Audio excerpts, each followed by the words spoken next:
На почетокот сакам да кажам дека во вторникот АДЛМ достави до владата извештај, односно информација за тоа во каква состојба се наоѓа компанијата во моментов, односно во моментот кога е презедено новото раководство, минатиот месец.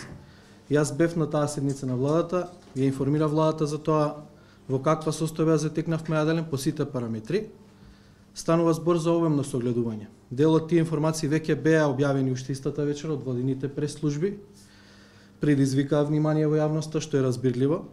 Во изминативе денови исто така имавме прашања и на повеќе теми. Сакам да кажам дека за сите тие прашања ние ќе ви дадеме информации, но нагласувам бидејќи има многу податоци и тоа не може да се изнесе се одеднаш сега на оваа пресконференција, но во следните денови на сите ќе ви биде одговорено и ќе ви биде излезено во пресред на се што ќе прашате. Тоа зашто сакам денеска да информирам македонската јавност е прашањето за производството со електрична енергија во Македонија. Колку електрична енергија произведува државната компанија АДЛМ со сите своји капацитети, термоелектрани, хидроелектрани, ветерници, дали е доволно и прашањето кое логично се поставува, дали ќе треба да увезуваме. Во поглед со производството со електрична енергија од АДЛМ, сакам да кажам дека работите се катастрофални. Ситуацијата со производството на електрична енергија во Македонија се движи во многу лош правец.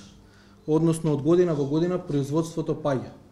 Во 2006 година произведени биле 6500 гигават часови, во 2013 година тоа е значително намалено 5113 гигават часови, во 2016 година производството било 4300 гигават часови, за оваа година предвидувањата се дека ќе завршиме со некаде околу 3600 гигават часови произведена електрична енергија, што не било никогаш досега и што е рекордно ниско ниво од постоењето на оваа компанија.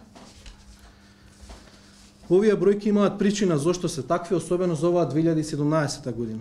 Кога сме кај причините, јас овде можам да кажам дека анализата што ја направивме покажува дека претходното раководство, особено во периодот во последните неколку години, работело неодговорно и недомаќински во една така важна компанија како што е АДЛМ, најголем и единствен државен производител на електрична енергија и столб на македонската енергетика и економија.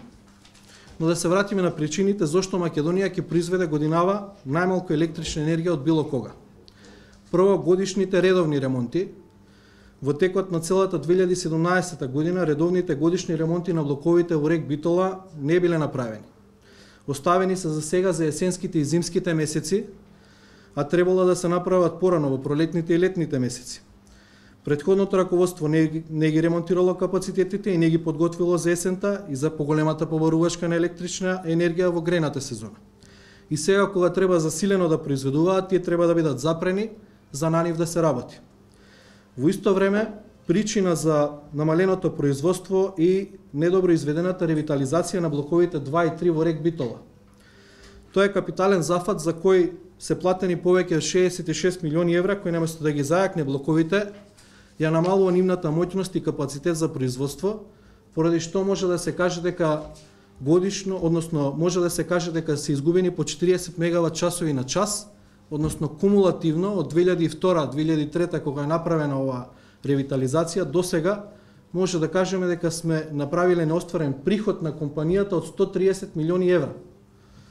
Тоа е за РЕК Битола, за РЕК Осломе таму јагленокопите се исцрпени, а нови копови за јаглен не се отворени, ниту таму, ниту на друго место, ниту е обезбеден јаглен да се носи во РЕК Осломе и таа централа да работи и да произведува електрична енергија. И што направило претходното раководство? Претходното раководство во 2016 година направило тоа што најлесно било да се произведе електрична енергија, ги впрегнало хидроелектраните до крајна мерка, поради што ги испразнило акумулациите и во моментов сите акумулации се толку исцрпени и се потрошени, што нивото на вода во нив е спуштено под нивото потребно за безбедно и стабилно управување со системот. Кога сме кај хидроелектраните, сакам да нагласам дека еден генератор од хидроелектраната Козјак веќе година дена не е во функција.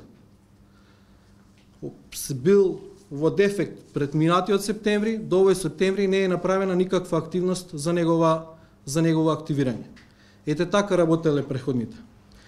Но овие бројки и податоци покажуваат колку годинава ќе произведеме ако ги погледнеме бројките и ќе видиме дека оваа година ќе произведеме најмалку електрична енергија, логично на ова може да се постави прашањето дали ќе има доволна електрична енергија и дали ќе треба да купуваме.